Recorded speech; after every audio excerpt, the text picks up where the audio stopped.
So guys, bibisitahin ko po ang mayaman kong pinsan. Huwag naman kaya ma.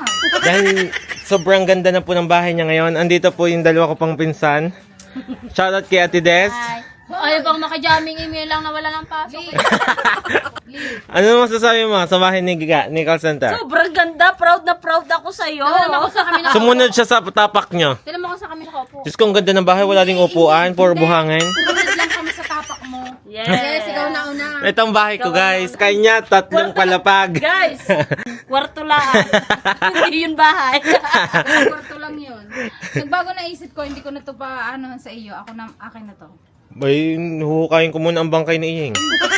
Para mapapayag natin. Anong balak kayo, bakla? So guys, si call center nagdadamot. Hoy, hindi ako sa nagdadamot.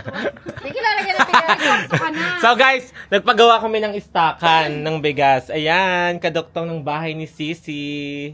Ayan, kapag halimbawa, yung bigas na nakalagay din at hindi ka na magtitindahan, tatayuan namin na rin ang grocery. Gete, magtitinda din ako dyan. Ano tinda mo? Itlog?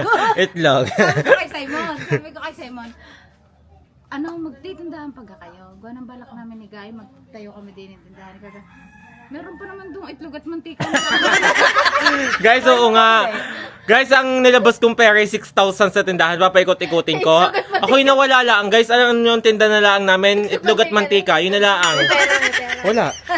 Ako nga nagtataka, guys. Ikot-ikot. Bili ng itlog mantika. Walang pera. Ang galing. Si Tia ay nasa husyo pa. Yung Oo. ano pa ni Tia yung kanya, ano? Kahit liliman Oo. yan. Ikot na ikot ang puhunan. Ngayon, wala. Sa galing ni Tia. Ay, nagagastos eh. Nakakatawa. Tingnan nyo. Guys, nagasugat ako. Hay, pakinig ka sa akin. Nakalapag doon ng pitaka ko kanina nung kami namili ni Ga. Ngayon, dumait ako kay Hailey, pinatong ko sa pitaka. Ikaganiti niya. Ang daming pera ni Katrina. Ikagani Katrina. Hindi naman niya nakanat kay Etilaine. Ang daming pera ni Sisi. Hindi na ako makahawak ng ganari. Pahawak naman. Samantalang dati, nahawakan ng Yun ang pera. milyonaryo. Ganyan, kakapalibo-libo. Ang dami pang pitaka. Kaga ngayon, hindi na ako nakakahawak na rin. True. Pahawakin Si Inay ay utangan dati. Ngayon ay hindi, wala nang makautang. Nag-iba kasi ang isip ni hindi Tia. na siya Makakalimutin. hindi na siya nagagalit na. Si Tia dati, takbuhan Ngayon, ng bayan. si Inay ay walang matakbuhan ngayon. Pero siya Tinakbuhan dati, sila ng mga nagtakbuhan sa amin dati nung kailangan ng tulong. Tapos nung si Inay na ang wala ng pera, wala na silang lahat. Ganyan ang tao. Na wag kakandalipol pag wala na ikaw pakinabang. Hugot. Hugot yan. Ako'y nagdagasa. Tingnan mo.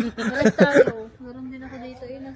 Kakaawa Anong masasabi mo at ikaw ay rest day ngayon? Boy, masarap. Hindi, kahapon nakalibang. Ba't hindi na makahinga sa damit? Sikap na ayaw pang ipamigay. Hindi pa nakaalam na yan. Ay, kahapon nakalibak ko. Gawa ng bank. Wait lang, itutur ko muna ang followers sa bahay ni Sisi. Guys, ito yung kanyang bahay na ipinag-renovate, diba? Yeah, tingnan niyo yung kwarto, 3 na siya. Ito yung kwarto ni Kika. Maluwang yan. Yan guys, maluwang kwarto ni Kika yan. Tapos ito ay kwarto ng kanyang anak na lalaki. Yan. Tapos ito yung hallway. Hallway papunta sa kwarto ni Sisi. Ayan o. Ayan ang kwarto ni Sisi, pinatibag ito. Tapos, ayan. Iminub doon. Ayan o. Awa naman ng Diyos ay napaayos na ni Sisi ang kanyang bahay. Sumunod sa yapak ni Ga na... Payapak mo naman. Ayan. Lagi nang sumunod sa yapak, siya, sa kanya naman sumunod. At sa yapak ni Des. Diyos ko.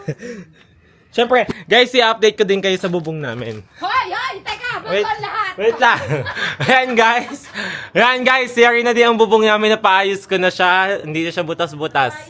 Yeah. Guys, alam nyo ako'y nag-loan pa sa Dunggano at sa Pag-asa at sa... Bago ang lahat.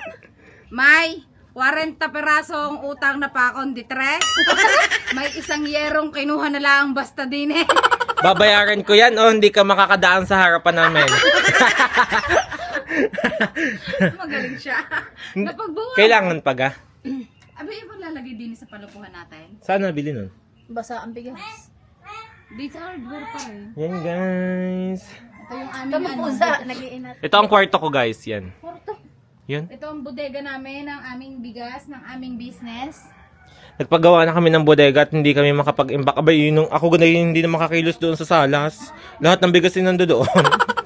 Magaling.